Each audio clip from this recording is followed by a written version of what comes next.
এই আয়াতে আল্লাহ তাআলা একদল লোকেদের বর্ণনা দিয়েছেন যাদের জন্য আল্লাহ তাআলা ক্ষমা প্রস্তুত করে রেখেছেন আর জান্নাত প্রস্তুত করে রেখেছেন। প্রস্তুত করে রাখছে কে? 10 শ্রেণীর লোকদের জন্য, যাদের মধ্যে 10টা কোয়ালিটি আছে, তাদের জন্য আল্লাহ তাআলা ক্ষমা রেখেছেন আর আজরান আযীমা, মহা প্রতিদান রেখেছেন। এখন ওই 10 শ্রেণীর লোক আমরা হতে চাই কি চাই না? সবাই চান?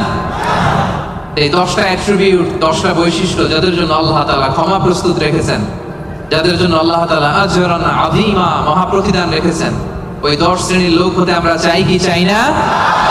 চাই। তাহলে মনোযোগ দিয়ে শুনুন। সূরাতুল আহজাবে আল্লাহ তাআলা 35 নম্বর আয়াতে 10 শ্রেণীর লোকের কথা বলেছেন, তাদের জন্য আল্লাহ ক্ষমা রেখেছেন মহা প্রতিদান। শুরুতে আমরা এই আয়াতের শানে নুজুল জানবো, কোন প্রেক্ষাপটে এই আয়াতটা নাযিল হয়েছে। বিষ্ণু ঈসা ইসলামের স্ত্রী উম্মে সালামা রাদিয়াল্লাহু তাআলা আনহা, উনি বললেন, ইয়া রাসূলুল্লাহ, আর-রিজালু ইউযকারুনা ফিল কুরআন ওয়ান নিসাউ লা ইউযকারনা। হে আল্লাহর নবী, কোরআনে পুরুষদের কথা অনেক বেশি বলা হয়, সাথে সাথে নারীদের কথা বলা হয় না কেন? নারীদের অভিযোগ আছে না নাই? এক বর্ণনা এসেছে আম্মা জান উম্মে সালামা রাদিয়াল্লাহু তাআলা আনহা, আরেক বর্ণনা এসেছে আরেকজন নারী। তারা এসে বললেন, ইয়া রাসূলুল্লাহ, ইয়া হাবিবাল্লাহ, আর-রিজালু ইউযকারুনা ফিল কুরআন ওয়ান নিসাউ লা ইউযকারনা।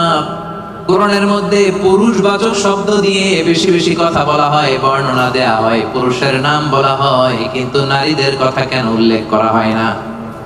এই প্রশ্ন যখন বিশ্বনবীকে করা হলো, নারীদের মনকে ঠান্ডা করে দেবার জন্য তাদের এই প্রশ্নের প্রত্যুত্তরে আল্লাহ তাআলা আয়াত নাযিল করলেন, ইন্নাল মুসলিমিনা ওয়াল মুসলিমাতি ওয়াল মুমিনিনা ওয়াল মুমিনাত। পড়েন সুবহানাল্লাহ।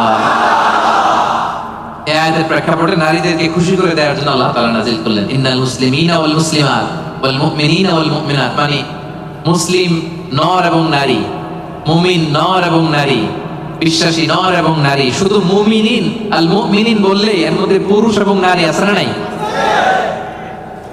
as-সাইমিন বললে রোজাদার নারী পুরুষ আছে না নাই? কিন্তু আল্লাহ তাআলা শুধু মুমিনিন বলেই ক্ষান্ত হন নাই, মুমিনের পাশাপাশি আল্লাহ বলেছেন মুমিনাত, মানে মুমিন নারীরা। ওই যে নারীরা বেখুশি, নারীরা অভিযোগ করেছে যে আমাদের নাম নাই না কেন? কদ আফলাহাল মুমিনুন, যারা বিশ্বাসী তারা সফল হয়েছে। আল মুমিনুন বললে এর মধ্যে পুরুষও আছে, নারীও আছে, সবাই এর মধ্যে অন্তর্ভুক্ত। কিন্তু নারীরা এতে খুশি না। নারীরা বলে, না, আমাদের নাম দিয়ে গুণবাচক শব্দ আলাদা বলা হয় না কেন? আল্লাহ বলল, যাও, 10টা গুণ বর্ণনা করেছি শুধু তোমাদের খুশির জন্য। পুরুষদের কথা যেমনি বলছি, তোমাদের নারীদের কথা বলে দিয়েছি। পড়েন সুবহানাল্লাহ। এজন্য আল্লাহ বললেন, ইন্নাল মুসলিমিনা ওয়াল মুসলিমাত, মুসলিম নর ও নারী, মুমিনিন ওয়াল মুমিনাত, বিশ্বাসী নর ও নারী, কানিতিন কানিতাত, অনুগত নর ও নারী, সাদিকিন সাদিকাত, সত্যবাদী নর এবং নারী, সাবিরিন সাবিরাত, ধৈর্য ধারণকারী নর এবং নারী, খাশিঈন খাশিআত, বিনীত নর এবং নারী, মুতাসাদ্দিকিন মুতাসাদ্দিকাত, দানশীল নর এবং নারী, সাইমিন সাইমাত, রোজা পালনকারী সিয়াম পালনকারী নর এবং নারী, হাফিযিনা ফুরুজাহুম হাফিজাত, লজ্জাস্থান হেফাজত করে এরকম নর এবং নারী, যাকিরিন যাকিরাত, জিকিরকারী নর এবং নারী। তাদের জন্য আমি আল্লাহ প্রস্তুত করে রেখেছি ক্ষমা, তাদের জন্য রেখেছি মহা প্রতিদান। পড়েন সুবহানাল্লাহ।